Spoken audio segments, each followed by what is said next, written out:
Je m'en foutais en fait de l'école, je m'en foutais royalement. Pour moi, c'était une perte de temps. Et je préférais m'occuper, être avec mes potes, m'amuser avec mes potes, enfin. J'étais souvent absent, ouais, par manque d'envie, manque de motivation, euh, parce que j'ai les fréquentations. J'y voyais pas d'importance, quoi. Je voyais pas à quoi ça pouvait me servir. Je pense que depuis que j'ai perdu mon frère, c'est ce qui a fait que j'avais plus d'importance en fait. L'école, la vie en général, c'était pas quelque chose d'intéressant pour moi en fait. J'ai arrêté ma scolarité suite à ma grossesse, ma première grossesse, que j'ai menée à terme. Donc j'ai eu un petit garçon et j'ai voulu me consacrer entièrement à lui. Au début, j'habitais en Italie et mes parents ils ont dit qu'on devait aller en France. Je me faisais taper, insulter tous les jours. Le moindre truc que je faisais, le moindre truc que je disais, des fois j'essayais de me défendre, mais ça allait plus loin. On me disait que j'étais grosse, que j'étais moche. Bah moi j'ai eu peur parce que j'ai eu peur de perdre mes amis, de laisser mes amis en Italie et les maîtresses, les profs et tout le monde et de venir en France et dans un pays que je connais pas la langue et je le connais pas. Non, je voulais pas m'arrêter. Je voulais continuer à être perturbatrice. Certes, je savais que ça dérangeait les autres élèves qui voulaient beaucoup plus travailler, mais c'était le seul moyen que je trouvais pour être vue et entendue par les professeurs. Il suivait que les meilleurs, quoi, ceux qui étaient bons. Et ceux qui avaient des difficultés, il les laissait tomber, quoi. Il les laissait travailler seuls dans leur coin. C'est un peu, voilà, difficile. Et j'avais pas envie de dire que j'y arrivais plus. J'avais peur de me faire juger par les professeurs, par mes parents.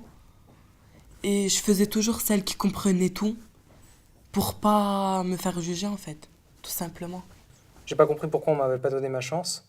Avec 11,50 de moyenne en troisième, j'aurais dû aller en général et le professeur principal qui s'entendait pas bien avec moi m'a mal jugé et m'a envoyé dans quelque chose qui me plaisait pas.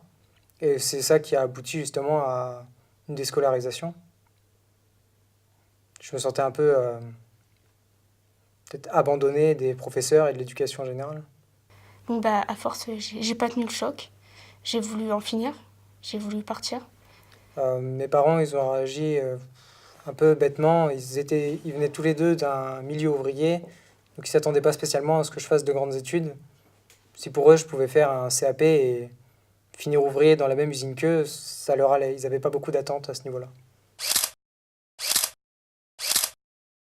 J'aurais dû voilà, me montrer plus persuasif avec les professeurs que rester dans mon coin, attendre qu'ils viennent chez moi et donc faire l'inverse. Ma relation avec les profs a toujours été bonne quand même. J'avais besoin de quelque chose, j'allais les voir, il n'y avait pas de souci, on se parlait bien, il n'y avait pas de tension avec les profs.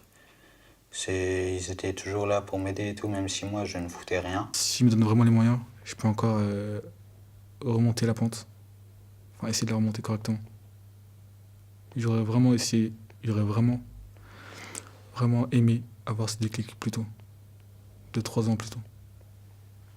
Je pense que si les professeurs pouvaient proposer un peu plus de soutien, quelques jours par semaine ou dans des temps scolaires pour certains enfants en difficulté, il y aurait peut-être moins d'échecs, moins d'enfants laissés de côté parce que il est très facile de mettre un enfant de côté quand il ne rentre pas dans les cases. Les MLDS, ça m'a aidé à reprendre un petit peu de confiance en moi, à me dire que j'étais pas quelqu'un en échec complètement, que je pourrais jamais réussir dans ma vie. J'ai pas été laissé par l'école, c'est plutôt moi qui a laissé l'école. C'est moi qui est parti parce que j'en avais marre.